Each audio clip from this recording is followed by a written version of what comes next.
VOA Learning English presents America's Presidents. James Madison was elected in 1808.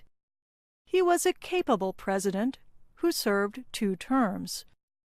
But most Americans do not remember Madison for his presidency. They remember him for work he did earlier.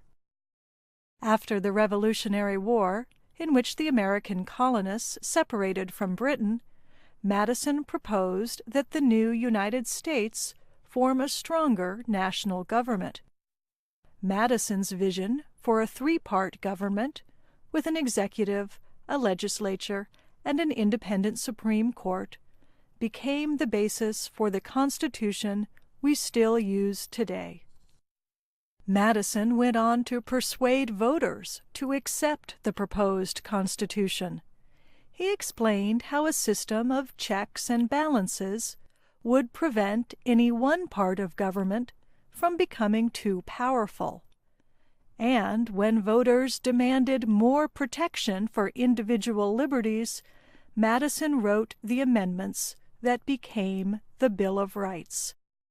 These actions earned Madison the name Father of the Constitution. Madison did not have the appearance of most politicians. He was a short man with a soft voice who had been sick often as a child. He grew up in a wealthy family in Virginia. He liked to read books and to study. He went to college at the school that later became Princeton University in New Jersey. When the Revolutionary War started, Madison's intelligence and knowledge, as well as family money, helped him participate in debates about independence. Madison also held positions in the new American government he helped create, including as Secretary of State under President Thomas Jefferson. Madison did not have much of a personal life. Many people were surprised when he married a young widow named Dolly Payne Todd. She was 26. He was 43. The couple did not have children, but they raised Mrs. Madison's surviving son together. Stories suggest the two were very happy, although they had different personalities. Dolly Madison was energetic, warm, and social. She loved to throw parties, and her guests loved to attend them. Historian Catherine Algor notes, Dolly Madison often dressed dramatically, including wearing turbans covered with peacock feathers. Her weekly gatherings at the president's house were so crowded that they became known as squeezes. As First Lady, Dolly Madison did not follow her husband's idea of a strict separation of powers. She invited officials from all parts of the government to her parties, as well as people from opposing political groups. Algor says, Dolly Madison succeeded in making the president's house a symbol of unity and glamour. She remains one of the best-known and most loved First Ladies in U.S. history. But his wife's popularity could not prevent Madison from facing a difficult presidency.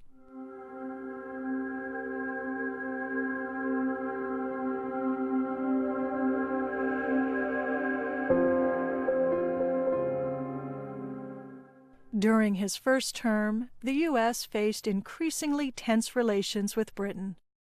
Madison accused the British of interfering with international trade and seizing American sailors.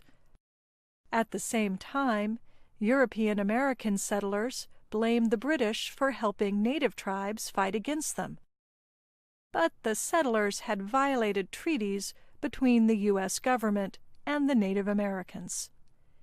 In 1811, native warriors attacked U.S. soldiers at the Battle of Tippecanoe in today's state of Indiana.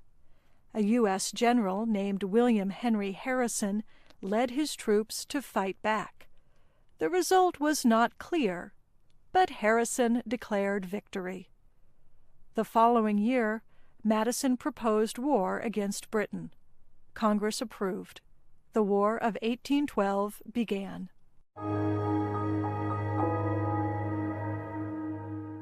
For most of the war, American forces failed, but in 1813 they had two notable victories in Canada. They captured and burned the city of York in Toronto, and General Harrison had another major fight with native warriors at the Battle of the Thames. The Native Americans were defeated.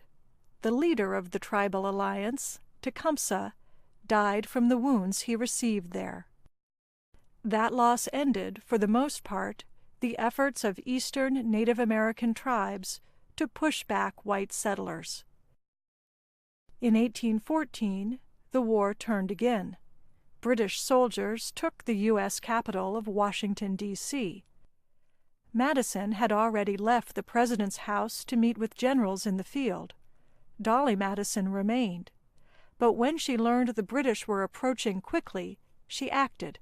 She famously ordered her servants, as well as a 15-year-old house slave named Paul Jennings, to take down a painting of George Washington. The servants, slaves, First Lady, and painting all escaped to safety. Commanders of the British force took a group of men to the Capitol building and set it on fire. Then they went to the president's house. They found the table set for dinner. The British commanders stopped to toast the president before they burned his home. By the time Washington, D.C. burned, American and British officials were already in peace talks. But in the U.S., one more major battle was being fought. A militia general named Andrew Jackson led a ragtag army against a British attack in New Orleans, Louisiana. The Americans' rain of bullets and shells was so deadly that only one British soldier reached the top of the American defenses.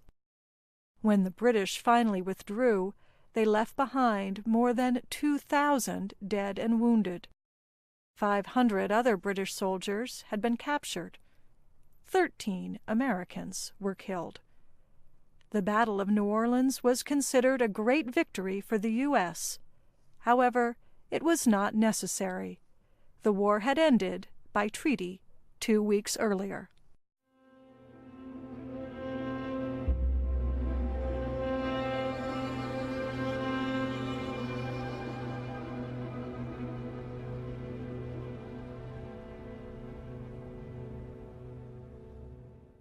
The War of 1812 almost bankrupted the U.S. government and cost the lives of tens of thousands of soldiers. It was devastating for many Native Americans. It did provide a chance for several thousand slaves to escape to freedom by serving in the British military. But it did nothing to improve the lives of most of 1 million enslaved people in the U.S. at the time. Despite all this, the war united most of the country. Albert Gallatin, Madison's Treasury Secretary, said people felt more American after the war. They acted more like a nation, he said. The song that would become the country's national anthem, the Star-Spangled Banner, was written during the War of 1812. Madison benefited from most people's belief that the war was a success. The end of his second term began what historians call the era of good feelings. Madison left the presidency more popular than when he had started it. After he retired, Madison lived on his Virginia estate for nearly another 20 years. He died in his bed at age 85. A niece was in the room. She says that a strange look passed her uncle's face. She asked him what was wrong. Madison's last words were, "Nothing more than a change of mind, my dear. I always talk better lying down." I'm Kelly Jean Kelly.